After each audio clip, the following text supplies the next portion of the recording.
Bonjour. Alors aujourd'hui, je vais vous parler un petit peu plus de ce que j'ai évoqué dans les vidéos précédentes concernant l'énergie Christ, Lucifer. Je vais donc vous parler aujourd'hui de Prométhée. Donc on a parlé de Prométhée qui était ce titan, je vous en ai parlé dans la vidéo précédente, et certains peuvent peut-être se poser des questions par rapport à ça.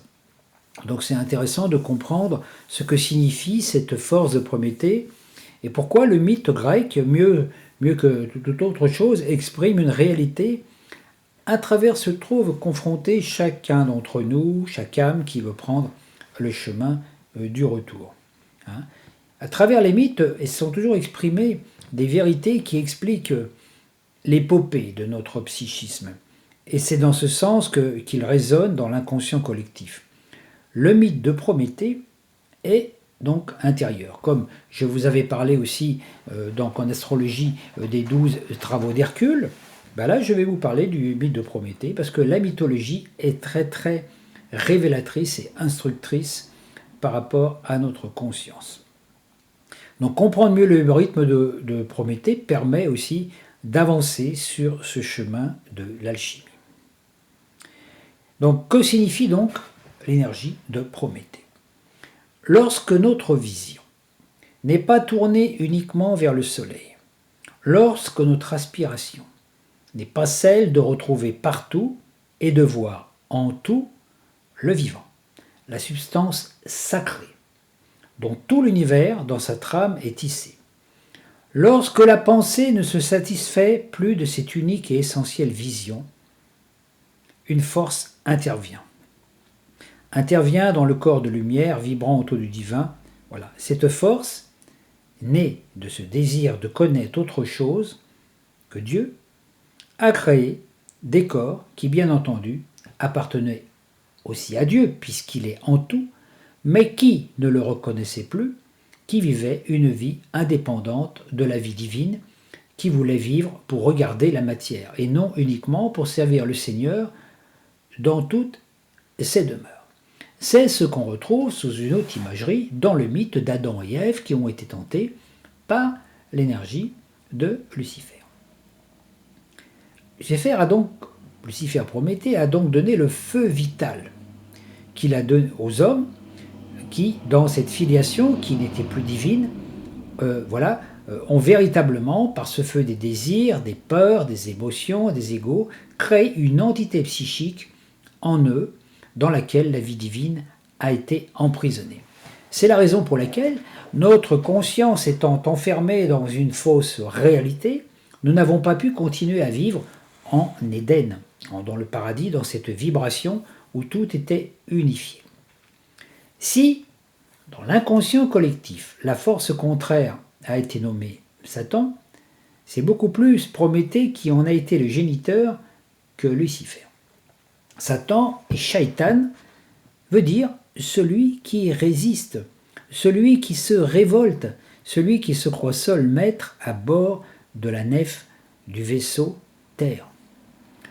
Tous les enfants de la Terre sont issus de Prométhée, car nous portons tous des corps égoïques qui nous ont où est emprisonné, voilé notre corps de lumière, le corps christique, qui, de toute éternité, est l'archétype de l'homme, mais que nous ne regardons même plus, que nous ne portons pas attention, puisque nous ne le voyons pas. Celui qui pense à Dieu, qui veut aller vers lui, vers la lumière, mais qui ne s'attaque pas à ce corps prométhéen qu'il porte en lui, ne transforme pas l'homme, ne transforme pas la terre, ni son habitat. Mais dès qu'un être, que des êtres, ou que peut-être que des êtres veulent réaliser l'alchimie, c'est-à-dire la transformation totale des corps prométhéens, c'est la transformation qui seule permettra le retournement de cette torche dont j'ai parlé dans la vidéo précédente. Alors, il y a une lutte acharnée, tenace mais féconde. À chaque fois que vous faites un travail en appelant des flammes, la flamme or, la flamme violette, ou d'autres flammes, pour nettoyer en vous des vieux schémas, pour faire un nettoyage de vos énergies, il est évident qu'il y a la lutte qui commence, parce qu'il y a les énergies, les vieilles mémoires, les vieilles habitudes dirigées par l'ego et par le corps prométhéen qui se réveillent. Il y a donc lutte. Vous voulez transmuter une énergie, transmuter une colère, transmuter une rencontre, ou par exemple vous voulez vous libérer d'une colère, hein, donc vous faites un travail en demandant à la lumière ultraviolette, par exemple, ou violette, de vous purifier, et automatiquement, ben voilà, donc ce qui est intériorisé va devoir s'extérioriser, donc cette colère va se réveiller pour être évacuée, pour sortir de votre corps, hein, pas un peu comme une bulle sortirait d'une bouteille, et automatiquement, il va y avoir le corps prométhéen qui va forcer. Donc automatiquement, qu'est-ce qui va se passer? Vous allez vivre à l'extérieur, vous allez rencontrer à l'extérieur une personne qui va être reflet de cette image et qui va automatiquement vous ramener dans une situation. Donc vous allez rencontrer une personne qui va réveiller en vous cette colère. Alors que vous aviez demandé à la lumière ultraviolette de l'enlever, vous avez une personne qui va réveiller cette colère, ou qui va vous dire une parole, ou qui va faire quelque chose qui fait que cette colère va être réveillée. C'est au moment où cet événement va se passer, donc dans cette confrontation face à cette personne qui a été amenée là par la force, par l'univers, hein, cette personne qui va être là pour servir un petit peu d'acteur dans cette mise en scène, quand vous allez vous retrouver face à cette personne qui va réveiller en vous cette colère, c'est là que vous allez avoir la possibilité soit de nettoyer, soit de pardonner en disant « Ah non, je ne veux pas me laisser avoir », donc vous allez pardonner, vous allez libérer cette énergie qui va s'échapper de vous et qui ne va plus faire partie de vos schémas, soit vous allez retomber dans le piège en exprimant votre colère, soit extérieurement, donc contre la personne, ou intérieurement, c'est-à-dire que vous allez être en colère contre la personne, mais vous n'allez pas agresser la personne, et vous allez enfouir à nouveau cette information, cette énergie. Alors imaginez que cette colère représenterait pour vous, par exemple, une entité, par exemple un fantôme, le fantôme de la colère qui est en vous. Tant que, à chaque fois que vous faites un travail sur la lumière, que vous essayez, que vous apportez la lumière, que vous invoquez une flamme de lumière pour vous nettoyer, automatiquement vous allez avoir le test extérieur qui va venir plus ou moins rapidement. Hein. Donc quelque chose, dès l'instant que vous avez décidé de vous libérer quelque chose, hop, automatiquement l'univers vous l'envoie. Mais c'est pas pour vous faire du mal, c'est pour vous tester. Parce que tout ce qui se passe dans la conscience, le travail de la conscience, tout ce qui se passe au niveau de votre soi supérieur qui vous incite à faire cette demande de nettoyage, hein, et après ça va passer par le filtre de l'ego.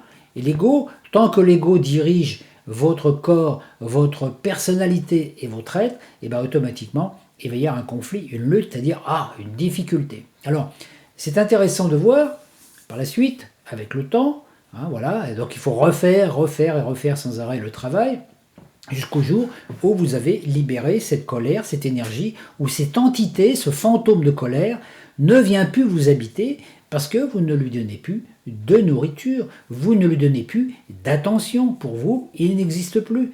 Donc à partir de là, dès l'instant que vous arrivez à vous libérer petit à petit des blessures de l'ego, le travail va avancer beaucoup plus vite, vous allez vous sentir que la lutte est moins tenace. Par contre, une chose est certaine, tant que l'ego séparatiste qui lui a été créé pour protéger la personnalité, donc pour protéger aussi le corps prométhéen, tant qu'il y a cette énergie-là qui est là, qui domine, tant que votre ego domine, c'est très difficile, hein, parce que vous avez sans arrêt des gens qui vont vous dire des choses.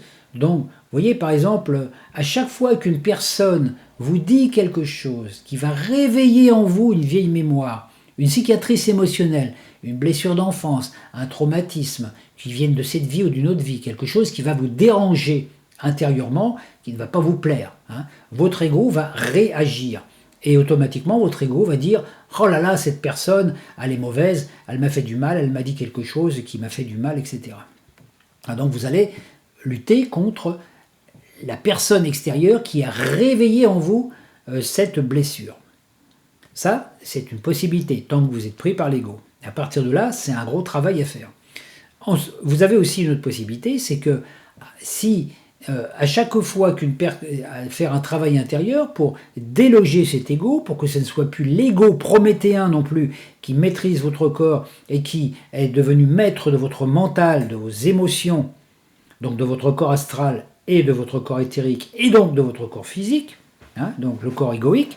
Quand c'est l'énergie du titan prométhéen qui a pris totalement possession de votre être, automatiquement il va y avoir un conflit. Dès l'instant où vous êtes libéré de ça, que vous allez libérer les scories, libérer votre corps émotionnel, votre corps sensoriel, votre corps mental, de toutes les vieilles rancunes, etc., par le travail du pardon et de l'infusion de la lumière, vous allez arriver à un moment où ce n'est plus votre ego qui va diriger, ça va être votre soi supérieur, votre corps de lumière qui va avoir pris possession de votre corps physique. Vous allez être adombré par cette force d'amour, cette force christique. Donc c'est le Christ qui va diriger votre vie, le véritable Seigneur.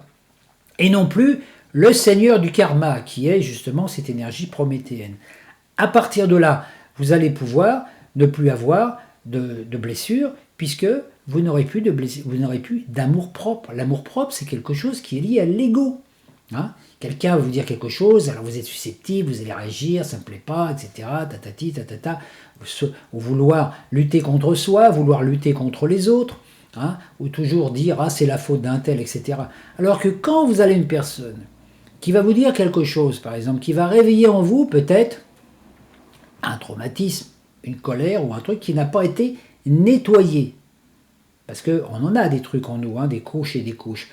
Automatiquement, si vous êtes dans la conscience du soi et du soleil au moment, du Christ solaire, au moment où ça va se réaliser, vous allez pouvoir avoir une vision différente. Vous avez pu avoir la vision à partir du corps prométhéen, luciférien, mais à partir de votre conscience solaire qui dirige votre corps. À partir de là, vous allez pouvoir pardonner et effacer, ne pas vous laisser avoir. Et si bien qu'au bout d'un certain moment, quand votre ego ne dirigera plus, il n'y a plus personne, plus aucune parole, plus rien qui ne pourra vous blesser. Personne ne pourra plus vous blesser. Et quand vous ne pourrez plus être blessé comme ça, vous n'aurez plus de corps de souffrance. Le corps de souffrance est le corps prométhéen. C'est un corps qui souffre, parce que c'est un corps qui est limité, qui travaille que par le feu vital, qui doit se nourrir, alors que le feu, que votre corps divin, votre corps christique, lui, n'est pas prisonnier de ça. Donc même si quelqu'un vous parle de quelque chose du passé, qui vous a blessé dans le passé, eh bien, ça ne va plus rien vous faire.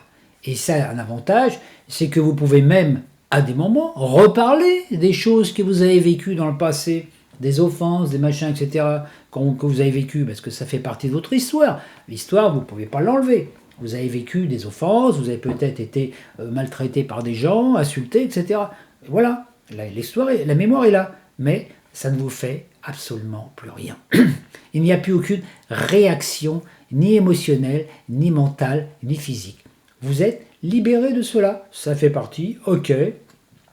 Il y a 30 ans en arrière, telle personne m'a dit ça, ça m'a fait du mal. Aujourd'hui, quand j'y pense, bah oui, c'est vrai que je vois ça, mais ça ne me touche plus du tout.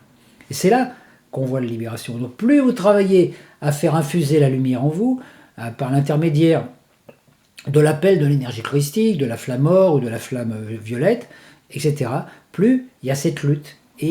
Mais cette lutte, et tout le monde y passe, on est obligé, puisqu'il faut changer les codes, changer les informations jusqu'au cœur même de nos cellules, pour que les cellules se libèrent du programme prométhéen, pour accepter le programme du Christ solaire qui était en nous, donc du corps glorieux. Donc pour que le corps physique se transforme en corps glorieux. C'est-à-dire votre corps physique sera peut-être le même extérieurement, mais vous vivrez dans une autre vibration intérieurement, et il n'y aura plus de problème psychique, plus personne ne pourra vous blesser par une parole ou autre, parce que vous serez intégré dans votre lumière originelle, votre Christ. Vous aurez la vision vraie de qui vous êtes, et vous ne vous laisserez plus influencer par la vision que les autres peuvent avoir de vous, et peu importe ce que pensent les autres de vous, vous restez toujours en communion, en fidélité, vous êtes fidèle à votre âme et à votre enfant intérieur. Lorsqu'il y a lutte, il y a une descente de la lumière, un éveil de la lumière en vous qui rencontre le dragon. Le dragon, comme je vous en parlais il y a quelques instants, c'est l'ego, l'inconscient, le subconscient qui est fils de Prométhée.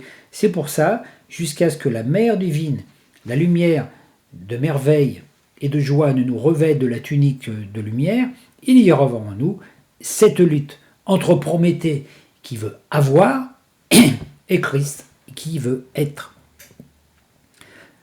Cette lutte n'est pas facile, hein, car c'est vraiment quelque chose qui se fait, donc c'est un processus alchimique, c'est une lutte cosmique entre la source même des ténèbres et le feu de la lumière. Hein. Donc voilà, c'est-à-dire qu'en fait, il faut vraiment être conscient, c'est pour ça que c'est un travail de profondeur. Tout ce qui vit et tout ce qui vibre est intelligence. Notre corps prométhéen comprend bien que si nous sommes dans la mer divine totalement, il sera transformé, il perdra ce qui est sa raison de vivre, l'emprise sur la matière, sur tout ce qui est en nous, sur ce monde. Donc c'est un peu une sorte de mort du corps prométhéen pour connaître le corps christique. Alors naturellement, il y a lutte. Le corps prométhéen a ses raisons d'être, il a ses instincts, il a ses pulsions, il veut s'en produire, il a des désirs, il veut les vivre. Donc c'est tout un travail en nous entre une lutte un peu entre l'homme et la bête, entre le Christ et le Titan. Pour que le Fils de l'homme apparaisse en nous, pour que surgissent les nouveaux cieux et une nouvelle terre, il faut naturellement accepter qu'il y ait cette transformation, cette lutte intérieure. Car Christ et Prométhée ne peuvent coexister dans notre corps. Lorsque se réveillons-nous ? Les mémoires de l'ego nourries par les mémoires de l'ego collectif. Cette énorme individualité qui dit « moi, je veux avoir, je veux posséder, je veux être reconnu, je veux vivre par moi-même, j'existe par moi-même et non pour Dieu ». Chaque fois qu'il y aura lutte, jusqu'au jour où, bien entendu, avec l'aide des grands alchimistes et du soleil, du Christ intérieur, de notre être viendra s'installer la conscience du divin. Vous voyez, le corps prométhéen, c'est lui qui est le gardien. C'est le Seigneur du karma. C'est lui qui nous maintient dans les réincarnations, dans les luttes. Hein. C'est lui qui nous incite à nous reproduire.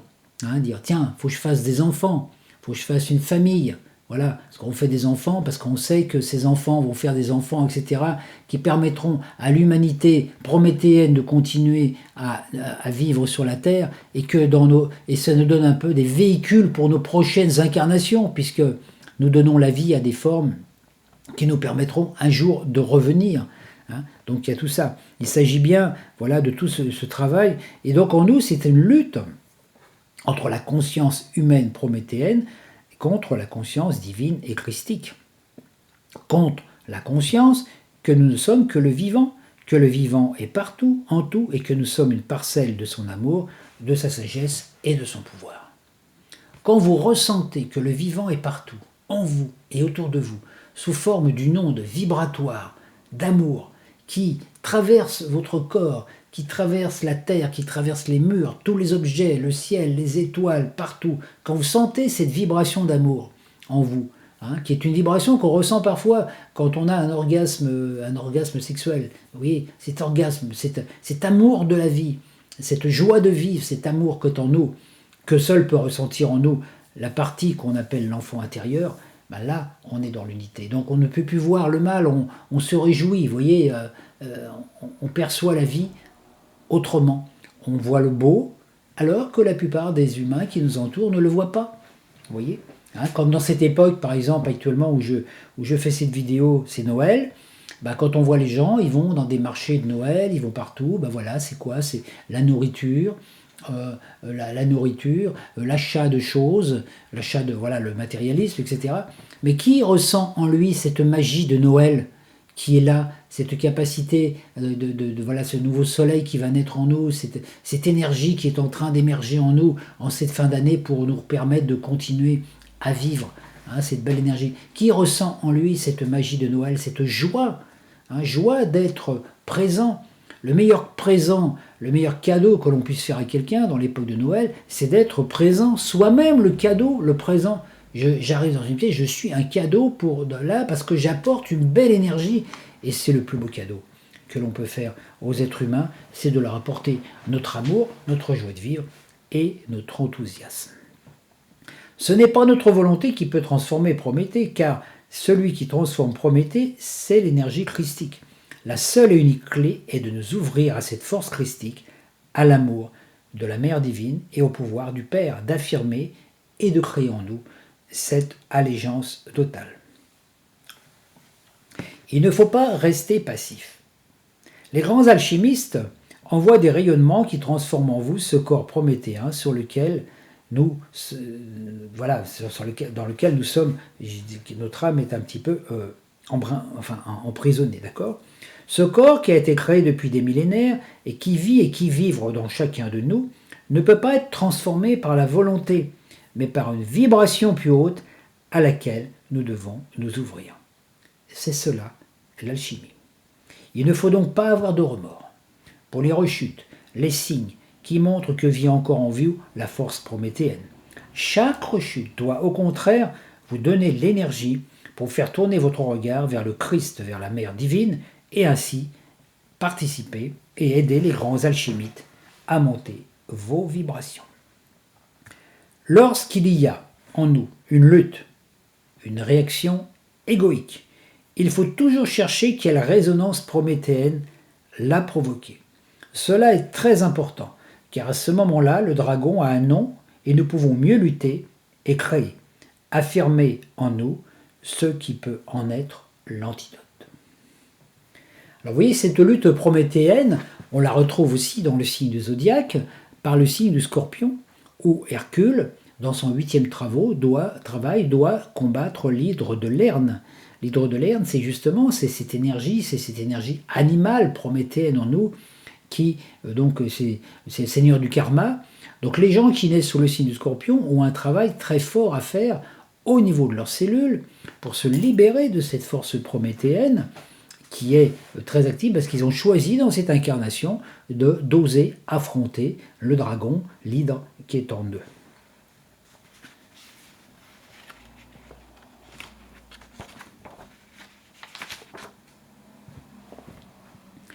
Lorsque vous manquez de confiance dans la vie humaine, il faut affirmer en vous la confiance en la mère, en la vie divine. C'est un acte de foi où vous pouvez vous donner totalement, où l'amour pour la mère et pour le soleil est si intense qu'il fait taire les voix adverses. Si c'est une blessure d'orgueil, il faut en chercher la source. Si c'est une blessure qui réveille une peur ou un désir, il faut en comprendre la racine. Il faut comprendre que toutes les peurs, toutes les frustrations, les culpabilités, les remords, toutes ces choses-là sont liées justement au corps prométhéen. Au corps qu'on appelle le corps de la bête, vous voyez, et dont le corps astral est vraiment la fréquence vibratoire. Hein. Le corps astral et le corps mental sont des corps dans lesquels se passe toute cette lutte prométhéenne en nous. Hein. Quand notre mental est connecté au soi supérieur, on reçoit des informations nouvelles, par exemple des enseignements, etc. Et après, il va falloir les faire descendre dans les cellules, descendre dans le corps émotionnel. Et là, c'est là qu'on va se trouver confronté à se battre contre la bête, contre cette partie prométhéenne, luciférienne qui est en nous, et de voir, parce que c'est par l'intermédiaire des émotions que les informations qui viennent, que les informations que l'on reçoit, vont avoir leur impact. Hein. La pensée humaine capte une information, je dirais, ultrasonique, hein, une information qui vient sous forme d'une onde vibratoire. Elle transforme cette onde en image. Donc par le corps mental va créer une image, hein, et cette image va être projetée dans votre corps astral. Et là, dans votre corps astral, elle va créer une empreinte énergétique au niveau de votre ADN, elle va modifier la biochimie de votre corps, selon la qualité de l'émotion, hein, la colère, la joie, etc. Et donc ça va avoir un effet sur le corps et sur les glandes et les cellules du corps, Et ensuite, cette image-là, cette empreinte va descendre, va descendre dans la vibration de votre corps éthérique, de votre corps vital, hein, qui lui est la matrice de votre corps physique. Donc ça va modifier l'ARN et l'ADN de votre corps. Une émotion peut tout modifier. Donc et la qualité vibratoire de votre corps énergétique va déterminer si vous avez un corps en bonne santé, si vous avez un corps malade, si vous avez une vibration, etc., etc., puisque c'est lui la matrice. Et c'est ce corps, quand le corps éthérique, qui est aussi le corps en relation avec l'enfant intérieur, quand il est vraiment nettoyé de toutes ces scories, etc., qu'il n'y a plus de culpabilité, de remords et toutes ces choses, automatiquement, ça va être autre chose. Alors quand vous avez une belle pensée, que cette belle pensée crée une belle image en vous, que cette image va susciter une belle émotion de joie en vous, et que celle-ci est transférée dans votre corps éthérique, hein, ça se passe rapidement, bah, automatiquement vous allez vous sentir mieux dans le corps physique. C'est pour ça qu'une belle pensée, une belle pensée, parfois une belle image, peut d'un seul coup transformer votre état d'être, ou d'un seul coup vous êtes triste, pas bien, d'un seul coup, paf, il y a quelque chose qui se passe dans votre vie, tout est transformé. Et même peut-être des fois le mal physique que vous avez, un mal de tête ou autre, peut disparaître simplement grâce à cela. C'est tout notre pouvoir. C'est à nous de faire attention. Hein, donc déjà, les pensées. À quoi, quel genre de choses allons-nous penser? Quelles pensées nourrissons-nous? À quelle source nourrissons-nous? Si notre pensée est encore connectée à notre ego et à notre corps prométhéen, nous allons capter des informations qui viennent de l'inconscient collectif, hein, avec tout ce qui se passe sur la Terre, et tout ce qui s'est passé, parce qu'il y a la mémoire de toutes les souffrances de l'humanité. À partir de là, on va chercher une information, voilà, du passé, hein, qui est là, et on va la cristalliser, la transformer en émotion, en sensation, etc. Et on va la vivre, et on va rester naturellement prisonnier dans le monde prométhéen, dont l'inconscient collectif est quelque part la mémoire. Alors regardez dans l'inconscient collectif, le passé. Tout ce qui est passé, l'inconscient collectif de l'humanité, depuis des milliers d'années, mais depuis déjà au moins 12 000 ans, depuis la chute finale de la vibration lors de la chute du continent Atlante. Regardez depuis 12 000 ans, qu'est-ce qu'il y a comme mémoire dans l'inconscient collectif? Que des mémoires de guerre, que de la violence, que des conflits religieux, des conflits sociaux, des famines, des maladies, etc. C'est de cette mémoire-là. Et votre corps prométhéen, votre corps physique, est complètement imprégné de cela. Donc c'est d'arriver à dissocier votre mémoire de ça pour donc votre signe, par exemple votre signe ascendant, hein, qui est la conceptualisation quelque part des mémoires que vous avez cristallisées et choisi de nettoyer dans cette incarnation présente. Et ben cette énergie-là, cette mémoire, vous pouvez la transcender, hein, et de dire, bon, maintenant, je vais cesser de nourrir des concepts et des idées qui correspondent à l'inconscient collectif de l'humanité, avec donc cette humanité animale, pour connecter ma conscience à une humanité consciente, ouverte, une humanité christique. Parce que les deux sont là. Sur la Terre, vous avez ces deux possibles. Vous vous unissez à un égrégore ou à un autre. À l'humanité inconsciente qui continue à lutter, voilà, corps prométhéen, ou l'humanité nouvelle, qui est une humanité christique, qui est là aussi. Donc vous avez le choix, actuellement, dans votre vie, de nourrir l'un ou l'autre. Et si vous choisissez de vous unifier à l'énergie christique, à la nouvelle humanité christique qui vient, sachez que vous pourrez passer par une période de lutte pour vous libérer de toute cette empreinte du passé, de cette humanité inconsciente. Et pourquoi c'est important? Parce que vous allez avoir certaines personnes autour de vous, ce peut être des parents, des ascendants, des descendants, des amis, qui eux fonctionnent encore avec l'énergie du corps prométhéen et qui ne veulent surtout pas en sortir, pour différentes raisons. Soit qu'ils ont peur, soit qu'ils n'y croient pas, etc. Et donc, si vous restez connecté, si par amour humain, vous restez connecté à cette énergie, c'est-à-dire que vous acceptez de rester avec eux, à partir de là, vous êtes amené à vivre la souffrance avec eux aussi. Donc c'est pour ça que ça ne veut pas dire que vous ne devez plus avoir de relation avec vos parents, avec vos amis, avec ces personnes qui sont encore dans des schémas prométhéens, puisque vous pouvez leur apporter un peu de lumière. Mais simplement, quand vous êtes avec eux, restez fidèle à vous-même. Et s'il y a des choses s'il y a des discussions qui sont faites, qui sont mises en place, ou s'il y a des formes de nourriture, par exemple, qui ne correspondent pas à ce que vous ressentez intérieurement, osez dire non. Osez dire non à Prométhée. Prométhée qui va se manifester par ça, qui va se manifester par l'intermédiaire peut-être de votre compagnon, de votre compagne de vie, de vos enfants, de vos parents. Hein, par exemple, si vous savez que la viande n'est pas quelque chose de bon pour vous, pour votre corps et pour votre évolution, et que vous mangez de la viande pour faire plaisir à vos parents parce qu'ils ont cuisiné ce plat avec amour, etc., etc., ok, pourquoi pas? Mais ça veut dire que vous acceptez encore le plan prométhéen, vous voulez être reconnu comme quelqu'un de gentil, de sympathique, etc. Vous ne voulez pas déranger, alors que vous pouvez très bien refuser gentiment, ne pas les empêcher, eux, de manger leur viande et tout, mais dire non, moi, ce genre de nourriture ne me convient pas.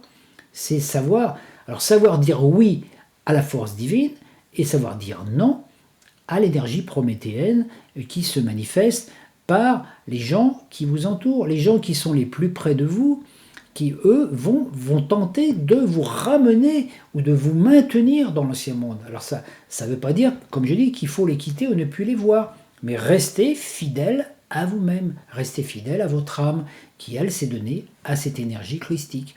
Et puis des fois, quand l'énergie est vraiment trop pesante, qu'il n'y a vraiment pas de possibilité de pouvoir se libérer de cela, et ben voilà, savoir s'en aller, par exemple, s'en aller, hein, prendre de large. Moi récemment, j'ai vécu une expérience où j'ai été à Paris là pendant plusieurs jours, et bon, moi j'ai l'habitude de méditer tous les jours, de faire ce travail intérieur. Pendant 3 jours de Paris, je n'arrivais pas à me connecter à ma partie lumineuse parce que, enfin, même si j'étais là, mais j'avais ma vision, je restais dans ma vision, mais il y avait tellement de force extérieure, de puissance, aussi bien de pollution physique, psychique, énergétique, qui était là, que je n'avais qu'une hâte, c'était de partir pour me retrouver un petit peu plus tranquille dans un environnement moins fatigant. Alors je ne dis pas que ça ne veut pas dire qu'il ne faut pas vivre à Paris, mais c'est quand même beaucoup plus difficile quand on vit dans une ville polluée, surchargée d'âmes. Rendez compte, à Paris, il y a 3 millions d'âmes. Imaginez que parmi ces 3 millions d'âmes, il y a 2,5 millions, même, admettons qu'il y a 500 000 âmes qui soient vraiment conscients de leur divinité, et qu'il y a 2,5 millions d'âmes qui sont encore dans le corps prométhéen. On ne peut pas. Hein, vous allez aller sur la place publique, parler du Christ, parler de l'amour, etc. Mais vous allez perdre votre temps puis votre énergie pour rien. Donc l'important, c'est de savoir de temps en temps se retirer et dire non, ce genre de vie ne me correspond plus. Non à certains programmes télé, non à certains films, non à certaines formes de nourriture. Tout ce qui nourrit le corps prométhéen. Et ça, c'est un grand travail de libération.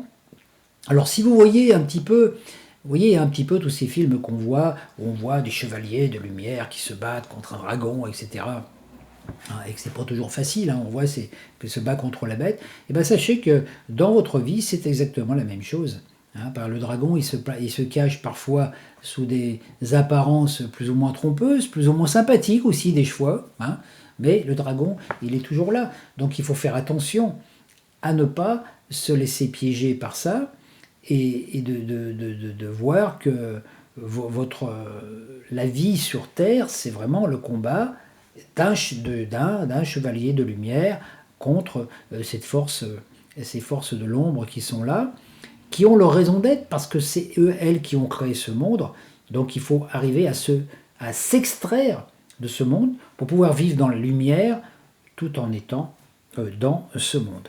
Donc c'est un don total, c'est un peu une clé d'or pour devenir fils de soleil. Ce don qui vient de nos corps spirituels, hein. Donc il faut savoir que Prométhée en nous ne veut absolument pas se donner, hein, lui préfère lutter, hein.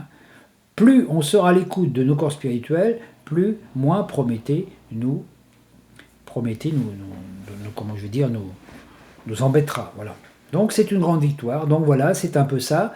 Donc c'est une victoire qui se passe non pas, c'est pas votre ego qui peut lutter contre Prométhée, c'est pas parce que vous allez vouloir vous libérer d'un truc, vous libérer d'un défaut que vous allez y arriver. Non, c'est par cette connexion à la source, donc à cette énergie christique. Je vous remercie de votre écoute et je vous souhaite une bonne victoire dans ce chemin. Merci beaucoup.